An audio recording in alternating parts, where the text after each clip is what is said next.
Hey boys and girls, Mom Secret Lover. Camera video time. Today's question, boys and girls, is what's in the box? What's in the box? Everyone wants to know what's in the box, especially me. Hold on. So this just came in the mail. This is an auction item, and it went.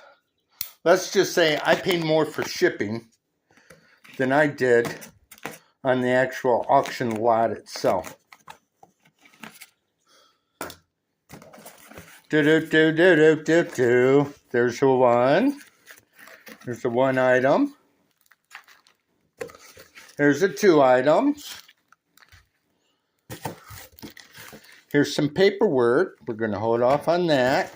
And there is the third item. Whoops. Sorry about that. Getting discombobulated here. So we got 1, 2, 3. That's it.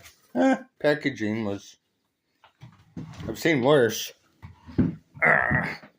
See how this works. I'm probably going to have to pause this. I know I'm going to have to pause that. Okay. So that's the Vivitar. This is the thing, and that's the thing that still has the other thing. I'm going to pause this for a second, boys and girls. I'll be right back.